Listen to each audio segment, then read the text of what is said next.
अच्छा किरण, आपके ख्याल में बलूचिस्तान के जो इलेक्टेबल्स हैं उनका सियासत और आने वाले इलेक्शंस में कितना इंपॉर्टेंट, कितना अहम किरदार आपको नज़र आ रहा है? अच्छा, आपने मेरी नज़र में आपने जो कंपैरिजन किया ना 2018 वाली सिचुएशन को लेकर, तो 2023 वाली सिचुएशन अभी आपने वो शहबाज शरीफ साहब का एक शॉर्ट भी सुनवाया कि हमें माजी की गलतियों से सबक सीखना चाहिए। लेकिन इस वक्त तो मुझे भी सब कुछ माजी की तरह ही नज़र आ रहा है। एक तरफ अगर पार्टी बनाई गई थी तो आज वही लोग जो मियाँ साहब को गद्दार कह रहे थे कि उन्होंने जो भी कुछ किया है वो गद्दारी के ज़ुमरे में आता है, आज वो पाकिस्तान मुस्लिम लीग नून का हिस्सा बन रहे हैं। यही जाम कमाल साहब थे जिनके साथ मैंने इंटरव्यू किया था आज से 3 साल पहले, और मेरे इंटरव्यू में उन्होंने कहा था कि मियाँ साहब ने जो भी कुछ किया है वो गद्दारी के ज़ुमरे में आता है। तो सिचुएशन ये है कि जो 2018 वाली आप कंपैरिजन की बात कर रहे हैं, तो उस वक्त पहले सेगमेंट में आपके प्रोग्राम का इंटरव्यू का क्लिप मैंने चलाया भी है प्रोग्राम में। जी, तो मैं वही आपको कह रही हूँ कि एक उस वक्त 2018 में कोई और लाडला था, इस वक्त 2023 में 2024 के इलेक्शन में जाने से पहले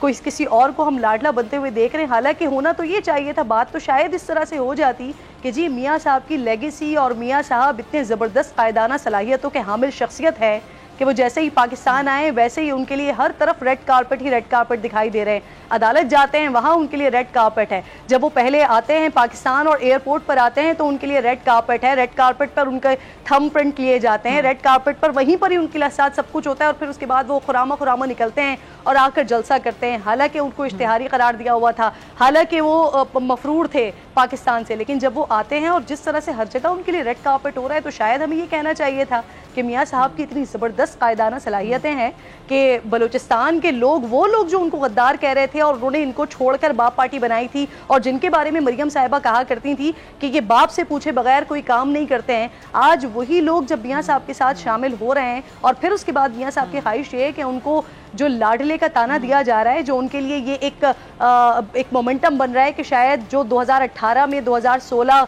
15, 14 उससे पहले तक जो एक सिनेरियो बनाया जा रहा था, वो शायद अब बहुत क्विकली तेज़ी के साथ जो है वो मियाँ साहब के लिए बनाया जा रहा है। वो इस लेबल को भी हटाना चाहते हैं, लेकिन थ्रू आउट चीज़ें उसी तरह से हो रही हैं। और आपने बिल्कुल दुरुस्त बात कही कि देखें, पॉलिटिकली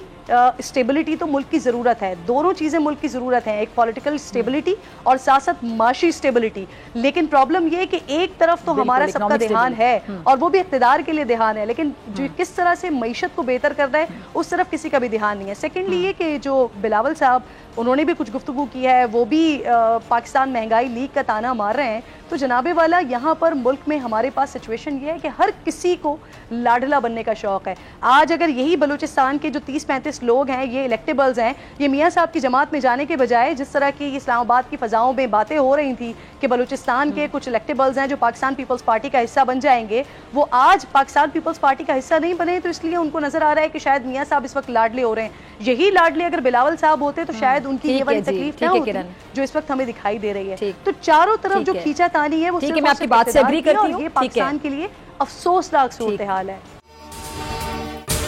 अगर आपको ये वीडियो पसंद आई तो सब्सक्राइब करें और बेल आइकन पर क्लिक करें। सब्सक्राइब करें और बेल दबाएं ताकि कोई खबर रह न जाए।